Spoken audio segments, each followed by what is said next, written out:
안녕하세요. 책 읽는 시간 15분입니다.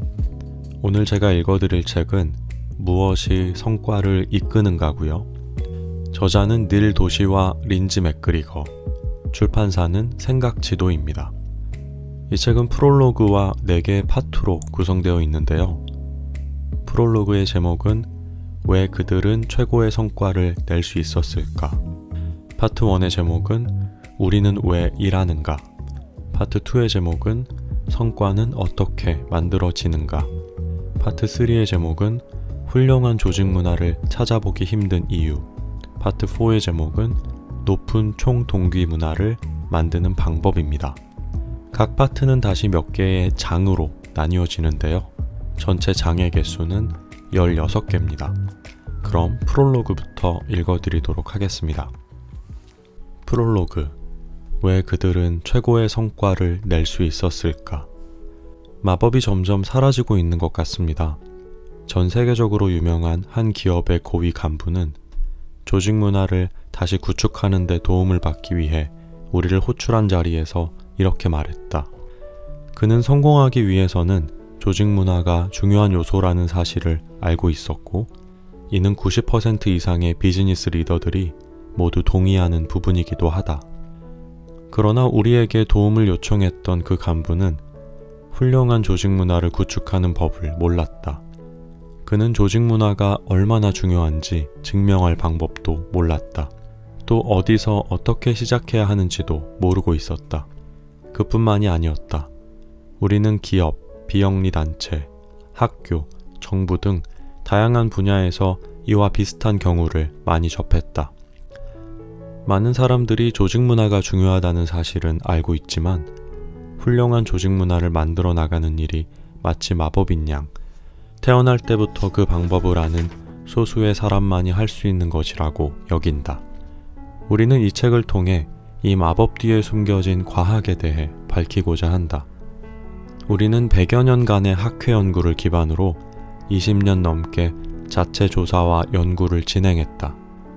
프로그래머에서부터 컨설턴트, 교사, 투자은행가, 그리고 전설적인 기업 문화를 갖춘 사우스웨스트 항공사, 애플스토어, 스타벅스의 프런트라인 직원들까지 다양한 문화에 속한 수천 명의 직원들을 분석했다.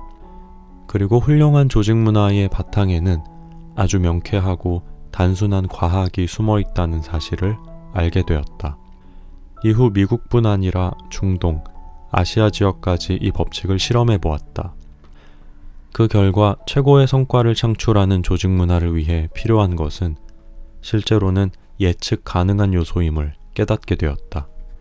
이러한 과학적 원리를 알게 되면 최고의 성과를 내는 조직 문화를 체계적으로 구축하고 유지할 수 있게 된다는 것이다. 문화란 원래 어렴풋하고 불분명한 개념이다.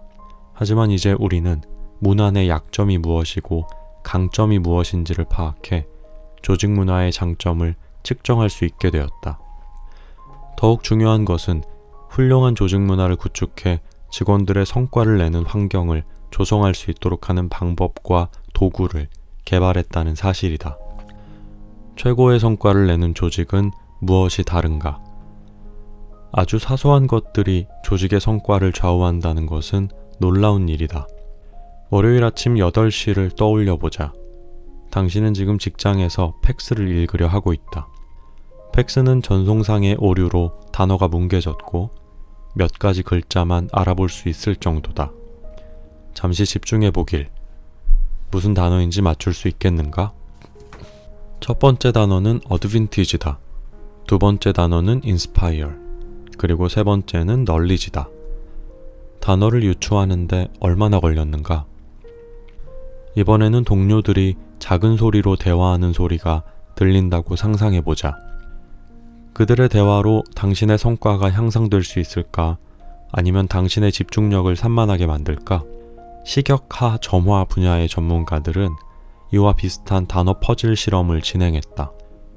피실험자들이 작은 크기의 방에서 실험을 진행하는 동안 작은 목소리로 속삭이는 소리가 녹음된 테이프를 틀어놓았다. 좀 더 명확히 하기 위해 실험 대상자를 에이미와 스티브라 하겠다. 에이미가 속한 그룹의 경우 내용을 잘 이해할 수 없는 대화를 들으며 퍼즐을 풀었다.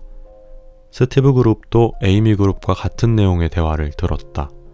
하지만 스티브 그룹의 경우 녹음된 내용 마지막에 한 사람이 등장해 자기가 지금 얼마나 재미있는 일을 했는지에 대해 1분간 이야기하는 실제 목소리가 들리는 점이 달랐다. 이 실험의 결과 스티브가 속한 그룹이 에이미 그룹보다 평균적으로 7%의 문제를 더 많이 풀었다.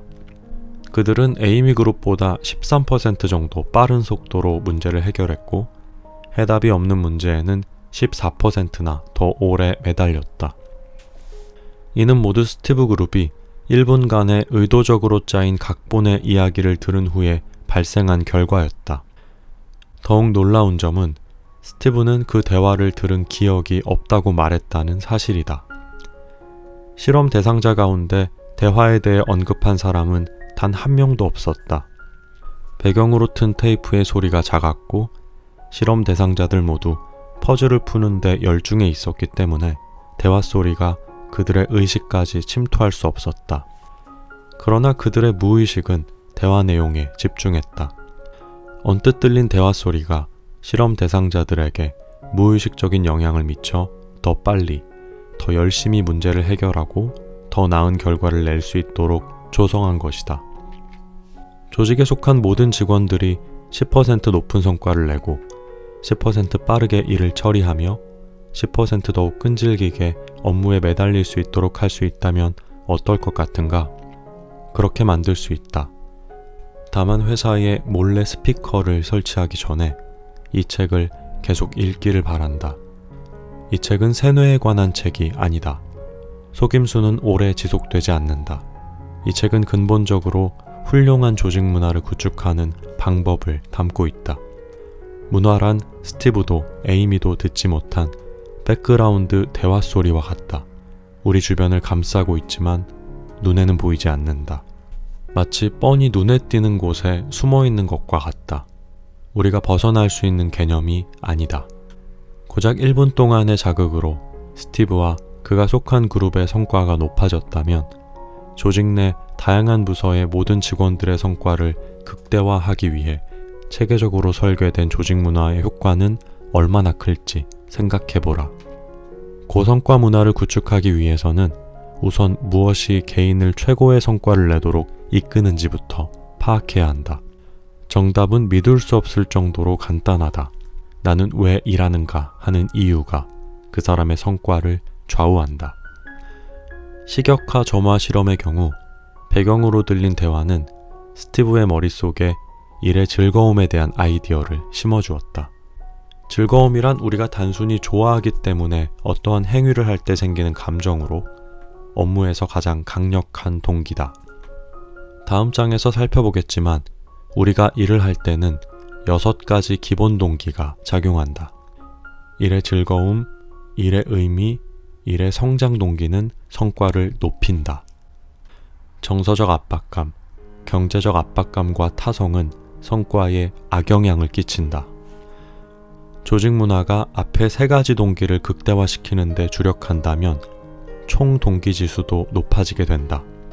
이 책의 파트 1에서는 이 법칙에 대해 다룰 예정이다. 파트 2에서는 우리가 성과라고 부르는 개념이 무엇인지에 대해 살펴볼 예정이다. 많은 리더들은 똑같이 중요하지만 상호적으로 상반되는 2가지 종류의 성과가 있다는 사실에 대해 잊곤 한다. 대부분의 조직은 계획에 따라 실행하는 능력을 뜻하는 전술적 성과에만 중점을 둔다. 그러나 계획을 벗어나 탄력적으로 운용하는 적응적 성과 역시 마찬가지로 중요하다. 전술적 성과와 적응적 성과는 서로 상반되는 개념이기 때문에 소수의 리더들만이 이 2가지 성과의 균형을 맞출 수 있을 정도로 팽팽하게 맞선 개념이다. 대부분의 조직에서는 대시보드에서 평가와 보상까지의 성과 관리 시스템이 전술적 성과를 극대화하는 데만 초점이 맞춰져 있다. 그러나 전술적 성과만 생각하는 외골수적 방식은 적응적 성과를 가로막는다. 변수가 가득한 현실에서 이러한 실수는 치명적일 수 있다. 뛰어난 리더는 훌륭한 조직 문화를 만드는데 걸림돌이 되는 편견과 반작용에 대해서도 파악해야 한다. 파트 3에서는 일반적으로 범하는 실수와 오류에 대해 자세히 살펴볼 예정이다. 마지막으로 파트 4에서는 총 동기지수를 활용해 조직 문화를 구축하는 방법을 단계적으로 설명할 것이다. 총 동기지수는 6가지 동기를 바탕으로 하는 쉽고 간단하고 쉬우며 예측 가능한 새로운 평가 방법으로 조직 문화 내 약점과 강점, 변화가 필요한 부분에 대해 파악할 수 있도록 해준다. 총 동기지수는 조직 문화를 구축하는 데 매우 효과적인 도구로 문화가 올바른 방향으로 형성되고 있는지 알려주는 나침반 역할을 해준다. 또한 아래와 같이 누구나 궁금해하는 질문에 대해 데이터를 바탕으로 해결책을 찾게 해준다. 당신의 리더십 스타일은 어떤가? 동기부여와 경력 경로를 어떻게 구상하고 있는가? 핵심 가치를 정하고 이를 기본으로 한 공동체 의식을 확립하기 위해 어떤 방법을 사용하는가? 직원들의 성과 관리는 어떤 방식으로 하고 있는가? 가장 공정하고 효과적인 보상을 위한 기본 철칙은 무엇인가? 조직 문화를 관리하는데 가장 효과적인 프로세스는 무엇인가?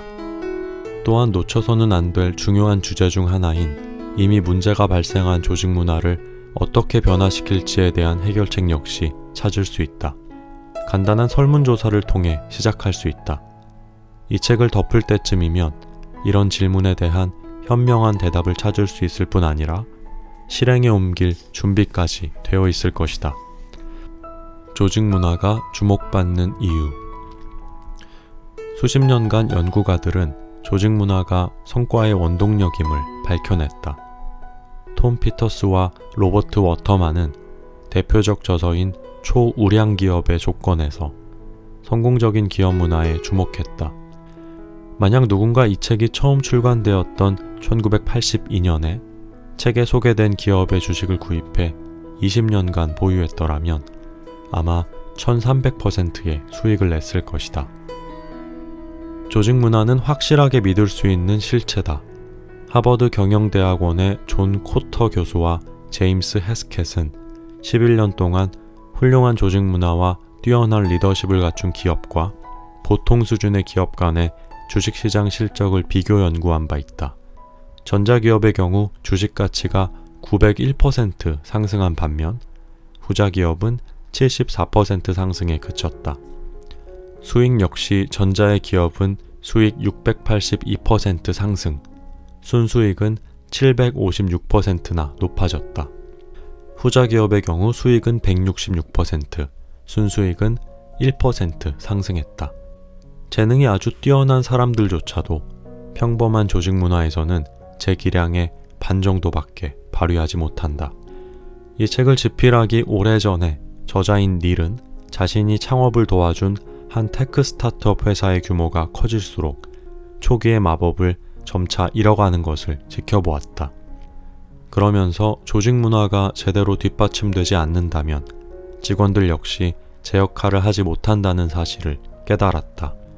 닐은 당시 뛰어난 조직 문화를 구축하는 방법을 몰랐다. 저자 린지 역시 공립학교 및 대학교의 교사, 관리자들과 일하며 이러한 사실을 배웠다. 몇몇 훌륭한 계획안이 불신과 비난으로 가득한 조직 문화 속에서 제대로 빛을 보지 못했다. 기업가이자 컨설턴트인 우리는 20년 동안 맥킨지&컴퍼니, 시티뱅크, 아메리칸 익스프레스 외 테크 스타트업 2곳 등 여러 기업과 일하며 수많은 포춘 500대 기업과 교육기관, 비영리 단체를 지켜봐왔다. 그런데 훌륭한 전략과 계획안을 실행할 수 있는 준비가 되어 있지 않은 탓에 조직 문화가 실패하는 일이 다반사였다. 전설적인 기업들은 물론이거니와 대다수의 기업들은 문화를 구축하고 유지하며 그 문화를 더욱 확고히 다지는 과정에서 어려운 시기를 겪는다. 조직 문화에 대한 구조적 심리적인 이해가 부족한 탓에 리더들은 자신의 직관에 따라 경영하고 다른 기업을 모방하기에 급급했다. 그들은 애플, 사우스웨스트, 자포스 또는 리츠칼튼을 따라하다 결국 자신이 만든 조직 문화는 일관성과 진정성이 결여되어 있다는 사실을 깨달았다.